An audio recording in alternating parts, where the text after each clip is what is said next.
vamos a hablar de otras cosas. Tiene que ver con Santiago Caputo, denuncias, amenazas. Pero está Julia Estrada, como les decíamos. Hola Julia, ¿cómo te va? Buenas noches. ¿Cómo andan? Te sumamos un poquito a esta charla porque de alguna manera... Me suena la filmina. Te suena la filmina y te suena el tema también. Sí. A ver, ¿coincidís con Guido? ¿Qué agregarías? Porque ahora está el gobierno desesperado por lanzar, parece que hasta tropezándose sobre sus propios anuncios, el tema de poder usar los colchones para cualquier cosa sin que nadie pregunte nada. Es lo que está diciendo Guido cuando decía prefiere que no tenga piso en la banda. Sí. Digo, frente a una especulación que hubo en la previa de esas bandas cambiarias que iban a tener un rango de 40% con un dólar a 1000. El gobierno dijo entre 1000 y 1400, la especulación obvia de cualquier comerciante es, esto podría subir hasta un 40%. Claro. El gobierno dijo, intervengo por izquierda, esto también hay que decirlo, porque no vendió, pero hace algo que sabemos los que miramos al mercado, que es que pone posturas, ofrece, luego no vende, pero ofrece, y cuando vos ves una oferta, estás operando, ves una oferta grande, estás claramente viendo al Banco Central ofreciendo una torta de plata para que el dólar baje, todos se corren, nadie está pidiendo a 1400. Y además de eso, que lo está haciendo por izquierda, con el aval del Fondo Monetario Internacional, porque es bandas, pero te dejo intervenir en las bandas, cosa que no le permitieron, por ejemplo, a la etapa anterior con Macri. En segundo lugar, sí, claro, lo que termina pasando es que el gobierno dice, quiero que se aprecie, más todavía que el piso de la banda, más abajo de 1000, y no voy a comprar. ¿Se acuerdan de Milei en lo de Fantino? Diciendo, fue en lo de Fantino, ya creo que todo lo dice. Sí, creo que es parte de esas 5 horas de reportaje. Sí. Tranqui, que al piso de la banda y no vamos a comprar. Es decir, me importa nada, para ser sofisticada y elegante, la acumulación de reservas que está escrita en el Staff Report. Yo lo que quiero es que el dólar baje todo lo posible, que se haga pelota a la industria, que haya un espejismo cambiario de estabilidad. Esas son las consecuencias del plan. Sí, y que yo llegue con la lengua afuera, pero que yo llegue a octubre con un tipo de cambio recontraapreciado que me sirva de ancla inflacionaria. De hecho, ya estamos viendo en las estimaciones de la primera y segunda semana de mayo de inflación, que claro, la recontraapreciación del dólar impacta en los precios frenándolos. Validándonos, digo, volviendo a darnos la razón, lo digo porque a veces uno escucha algún podcast que dice, al final estaba bien no emitir. No, al final estaba bien apreciar el dólar. Digo, estaba bien, no lo digo en términos valorativos, sino en términos de la causalidad. Claro. Al final apreciás la el dólar razón es esa. Y tenés un resultado en términos de antiinflacionario. Bien. La pregunta es por qué el Fondo Monetario no dice nada si tiene acordado otra cosa. Bueno, Pablo, pero esa pregunta la respondés vos mejor que yo. Bueno, pero viste que las obviedades a veces funcionan muy bien. Es increíble. A mí todavía eso me genera contradicción. Porque esa gente tiene que seguir trabajando, uno supone, ¿no? Tiene que seguir firmando otros staff reports. Recordemos, el FMI tiene 2 niveles. Tiene a los trabajadores, es injusto, a los funcionarios, funcionarios de cuello blanco, que tienen que firmar informes, pero que tienen una carrera meritocrática por delante, se supone, y que quieren ascender, y después tiene a los directores. Los directores son los estados, digo, son los ministros de Economía designados para ocupar la silla del FMI en el caso de los estados que tienen una gran participación. Bueno, en el caso de los estados hay un temón en términos geopolíticos. Por cierto, se filtró por Bloomberg que el directorio, una parte muy importante vinculada a Europa, la dijo, mitad decía, ¿no? El 50%. El cuarto criterio, que es el cuarto de sostenibilidad política, no estaría cumpliéndose. Tenés al peronismo, te guste o no te guste Cristina, tenés al peronismo mandándole cartas desde el PJ a los principales estados para decirles no vamos a reconocer esta deuda, la vamos a desconocer.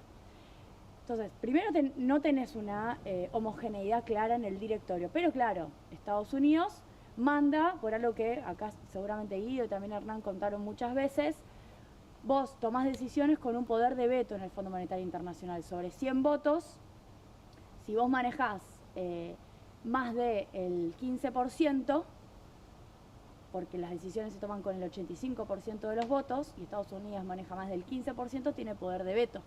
Pero ese poder de veto, ese 15%, está desactualizado. Si lo actualizamos por la verdadera participación que deberían tener los países según su relación de Expo o PBI, China debería tener más participación, Estados Unidos menos. Por ese poder de veto, Trump todavía los puede llevar. todavía los puedes llevar. Y después vas al staff, y son funcionarios. Para mí deben estar todos bastante molestos con la situación de tener que volver a prestarle a la Argentina por un monto de plata que nos pone como principal deudor. Mariano. ¿Qué tal, Julia? Buenas noches. ¿Qué diferencia hay entre esto que vos decís, los funcionarios de cuello blanco del Fondo Monetario Internacional que no hacen cumplir las metas, e igual está todo bien, sí, con los empresarios argentinos que pierden plata, e igual está todo bien, o con muchos que respaldan a este gobierno que les va como el culo, e igual está todo bien? ¿Qué diferencia hay entonces? No, ¿qué diferencia en qué sentido? No, o sea, ¿cuál es la magia? ¿Cuál es la magia que tiene este gobierno? Yo me la imagino la respuesta, pero quiero que lo digas vos. ¿Cuál es la magia que hace que estas cosas sucedan? A mí me preocupa más, digo, si hacemos una escala de indignación, me preocupa mucho más un empresario argentino que ya está viendo que cierra empresas, Toyota, Nissan, recién igual estaba en el bancan. sector automotriz, igual calladito la boca. Hoy hablaba, no voy a dar un nombre, pero hicimos un informe de despidos y suspensiones, llamé a uno de los que despidió y suspendió para decirle, che, ¿qué onda? Enojado por la difamación ¿Qué onda? en los medios. ¿Qué onda le dije? ¿Qué onda? ¿Cómo está la empresa? No, digo onda. Planteando que la noticia de los despidos y las suspensiones era parte de una especie de difamación periodística. Yo le digo, mira, pero si no es así lo tenés que salir a desmentir. Claro. No, es así. Lo que pasa es que a mí no me gusta cuando se habla de mi empresa, cuando... Sí. Lo que digo es no solamente hay un acompañamiento a mi ley, sino que hasta hay una negación. Una negación abierta. No voy a generalizar, hay empresarios, sí, claro, obviamente que... Pero perdón, lo de las automotrices desde el año pasado, o sea, que lo vienen tapando, que hay por eso es el chiste de qué onda. Claro, bueno, yo hablo así. Vos ya me conocés, Hamilton. Onda por la marca del auto Honda. Era muy por eso es el chiste. ¿Qué onda? Dije. Si lo tenés que explicar. Y bueno, ya perdí la gracia. Igual Honda es de motos. No, lo que decía es que esto es algo que viene ocurriendo y que se tapa sistemáticamente, cosa que a mí me llamó mucho la atención, sí, porque son masivos los despidos en las automotrices desde el año pasado. Sí, y además, bueno, si me ponen a hablar de esto porque tengo un proyecto de autos híbridos, no quiero extenderme, pero sí quiero decir que Argentina está perdiendo el tren en el sentido de que Brasil nos está pasando el trapo con Lula llevándose las principales inversiones para los nuevos modelos, porque el chiste es no solamente tener un buen sector automotriz que produce determinada cantidad de autos, sino fabricar los modelos que el mercado va a comprar. Claro. ¿Bien? O sea, los modelos que los consumidores estarían interesados en comprar, que las marcas están promocionando. Si esos modelos no se empiezan a fabricar en Argentina, o no están las plantas automotrices haciendo las transformaciones que haya que hacer, porque todos los procesos a veces tienen ajustes, quedamos afuera, no ya mismo, pero en algunos años. Y eso está pasando, entre otras cosas porque no estamos discutiendo electromovilidad, pero también porque la inversión se está yendo a Brasil. Pero ¿qué es la diferencia entre Brasil y Argentina histórica? La diferencia histórica entre Argentina y Brasil es que cuando hay un gobierno de derecha, Bolsonaro, y quiere meterse con las vacas sagradas de la industria, las industrias le dicen, pará, loco, hasta acá, no sigas, no te vamos a permitir que vos te metas con nuestra soberanía empresarial, que vos te metas con nuestra... Y los argentinos se entregan todo. O sea, los empresarios argentinos le dicen, che, pará, con tal de que le hagan una reforma laboral, que nunca la hacen, pero siempre la prometen, entregan todo, todo. Después venden las empresas a Brasil, como pasó en los 90. En los 90 vendieron, ¿cuántas empresas se vendieron y las compraron los brasileños? Yo creo que nosotros ahí, bueno, este programa ayuda mucho a eso, y cada vez son menos las voces. También hay que hablar de la concentración en términos de libertad de prensa, que es gravísima. El caso ahora que vi del periodista Ali Jalad denunciado por el presidente, pero lo que digo es, hay una colonización ideológica que lleva a que se peguen un tiro en el pie creyendo que se están salvando. Absolutamente. Creyendo que se están salvando. Entonces, pongo el caso absolutamente patente de yo hablando con uno de los empresarios que aparece en las noticias, que tuvo que echar gente, y acusando al periodismo de difamación por publicar que efectivamente estaba echando gente y que es cierto encima. Se dio la charla económica con Julia Estrada. Lo cierto es que la convocamos un poco por lo que acaba de sugerir. Tiene que ver con las denuncias, con el cercenamiento de la opinión. Uno podría decir hasta con determinado tipo de acciones por parte del gobierno, como para que nadie se salga un poco del cauce en términos de declaraciones, en términos de acciones políticas. Recordemos a Santiago Caputo dando la vuelta en el Congreso después de una sesión, encarándolo a Facundo Manes, lo que ocurrió con el fotoperiodista. Y miren este posteo, que es el que origina una denuncia de Julia Estrada, y ahora nos va a contar algún detalle. La cuenta que nunca niega ser suya Santiago Caputo, y por lo tanto seguimos suponiendo que efectivamente lo es, todos lo dan por hecho. Procedan, Julia, los vamos a ir a buscar hasta el último rincón del planeta, a vos, a la señora, a Máximo, a Sergio, al idiota con miedo de Germán Martínez y a toda la banda de delincuentes que le robaron un PBI a los argentinos. Y está en función de un posteo que hace Julia Estrada. Juicio político, denuncia penal contra el presidente Milei, tenía que ver con la estafa cripto. Después de esto, ¿qué pasó, Julia? Nada. Por eso hice el video. Yo esto lo cuento, esto pasó el 15 de febrero. No me creo para nada ni la más perseguida ni la más amenazada. Si uno empieza a hablar de esto, lo primero que tiene que decir es, le metieron un chumbo en la cabeza a Cristina y casi no la matan. Así que, digo, si vamos a hablar de violencia política, de amenazas, hay que empezar por ahí. Ahora bien, el 15 de febrero pasa esto. Yo busqué si Santiago Caputo tenía esta cosa verborrágica así con todos. No pasó esto idéntico con otros. Sí. Pasó Así, específicamente nombre conmigo. propio, los vamos a ir a y buscar. además, bueno, hay otras menciones a otros referentes del peronismo. Y la verdad es que hice la denuncia, la miro a Irina porque Irina se sabe la historia perfectamente. Yo hasta incluso pensé, bueno, ¿qué podemos hacer? Visibilizarlo. Y después, luego de hablar con varios abogados, me dijeron, mira, Julia, lo analizamos. Es una amenaza. Porque en las redes siempre uno puede, es una amenaza. Lo desestimaron los fiscales. Y fiscales con los cuales uno espera que haya hasta otro comportamiento. Estoy hablando de Picardi, Sí. estoy hablando de Iturbe y estoy hablando del juzgado de Casanelo. Ni siquiera llegó al juez. Se detuvo antes, dijeron que no son amenazas, que son expresiones vehementes y poco respetuosas. ¿Y cuál sería? Nunca fueron a la cancha, porque Sí, claro. te voy a ir a buscar, me parece que no es vehemente y poco respetuoso. ¿Cómo es la frontera, digamos? ¿Qué es amenaza y qué no? Y además, Cuando yo además dicen, ponía los un vamos a ir a caso, buscar. claro, pero no estamos en el mundo de las ideas. No estamos en el mundo de las ideas. Porque esto pasaba quizás hace 10 años y era distinto. Ahora, yo citaba un caso deliberadamente de una persona que nadie conoce, para no citar casos que quizás el nombre se lleve puesto la anécdota o la situación, que es el de la investigadora de ciencias exactas de la UBA, bióloga del CONICET, que en una discusión con trolls le filtran la dirección de su casa y los libertarios que por redes se enteran de la dirección de su casa, digo, para los jueces, para los fiscales, por redes, van a la vivienda, no la encuentran y le atacan la vivienda, le cortan el agua y hacen otras cosas más de esta persona que, de nuevo, no tiene las herramientas que yo tengo, no es diputada, no es conocida. Entonces, estamos en un mundo en donde las redes son la calle, no son exactamente la calle, pero son bastante parecidas a la calle. Y el clima que están generando, yo decidí visibilizarlo porque acá, y en la conclusión que hago en el video, hay una conclusión obviamente política. Milei no gobierna solo. Milei no llegó solo y Milei no gobierna solo.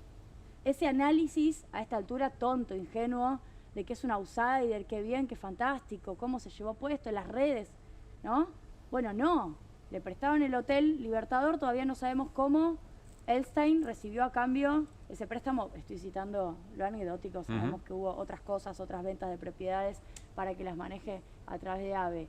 Tenemos el caso de Paolo Roca deliberadamente manejando la negociación colectiva en Argentina. Un gran empresario decidiendo qué paritaria se homologa y cuál no. Con Cordero, que lo puso Paolo Roca, decidiendo que una paritaria que encima es malísima, que es muy baja, no se va a homologar. Digo, ni siquiera es una paritaria. Tenemos a los grandes medios que no dijeron nada del presidente denunciando a un periodista. En otras épocas, ¿no? Qué ingenuidad de mi parte. Y en tercer lugar, esta situación, que es la que menos se sabe, yo hasta dudé, digo, le pongo las caras de los jueces en la... Creo que hay que empezar a visibilizar quién es quién, lo digo en serio, también de los grandes empresarios, encubriendo. Hay una decisión de encubrimiento. Porque después se desgarran las vestiduras por la República, por la democracia. Al día de hoy sigue estando en equidistancia, creo que un escupitajo a un periodista en una marcha, creo que era María Ruiz Guiñazú, nadie, Magdalena, sí. Nadie reivindica eso para nada, pero en equidistancia con lo que está pasando con ahora, un presidente que directamente llamando a odiar. lo echaron a Longobardi, qué sé yo, lo echaron. Lo ¿Sabes echaron. qué? Acá alguien me está haciendo acordar algo que es un buen aporte, que durante el gobierno de Macri, Patricia Bullrich hizo meter gente presa por un tuit. Claro. ¿Se acuerdan? es verdad. A un pibe de 20 Y si no me años. equivoco, en Por la provincia amenaza de Jujuy Macri. también. Por En amenaza la provincia de Macri. Jujuy también ocurrió con Morales. Bueno, Sí, sí, Sí. ¿te acordás? Ujú. Exactamente, todo por tweets. Y sin embargo, realmente eran cuestiones que claramente no eran amenazas concretas. A mí lo que me llama la atención es que estamos en un contexto donde me da la impresión de que esto ya merece otro tipo de análisis, incluso a nivel jurídico. Digo, no hay nadie que rompa el molde y que diga, esto lo tenemos que analizar en su contexto. Digo, en un contexto de odio, ¿no? Porque no es en cualquier contexto. Que no existía en esta magnitud durante el gobierno de Macri, porque ahora está legitimado por el presidente, ¿no? Entonces me parece que el contexto es distinto. Claro. Pero bueno, estos antecedentes están, quizá te venga bien. Y hay otros también que por ahí no son del plano de las redes sociales, pero por ejemplo, Facundo Manes, por la situación que tuvo, la amenaza que tuvo de parte de Santiago Caputo en el Congreso, sí cara a cara, primero le habían rechazado la posibilidad de querellar y la Cámara Federal finalmente dijo que no, que tenía que tener la posibilidad de ser querellante y asumió como querellante. Pero además no nos olvidemos que este tipo es el que aparece en un video tirando, practicando tiro Sí. de Exacto. una manera un tanto absurda. Este tipo es el que maneja los servicios de inteligencia. Sí, lo menciona Julia en el... Por eso, Sí. o sea, En el este tipo tiene mucho Voy a poder. hacer una pregunta Tiene ahí. mucho poder, pero mucho poder en serio. Voy a hacer una no pregunta una ahí, boludez. Mariano, perdón. Porque no está confirmado, no es que él permanentemente dice, sí, esa cuenta es mía. No, deliberadamente ¿Cómo se hace trabaja dos con eso? cosas que además a esta altura del partido también son para que la justicia accione.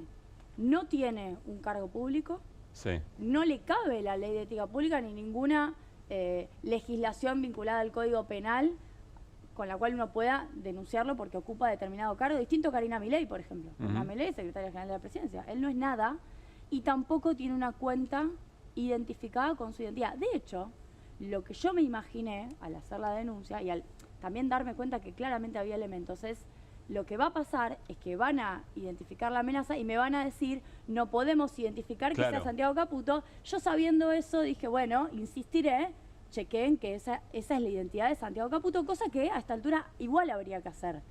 No, la respuesta fue no hay amenaza.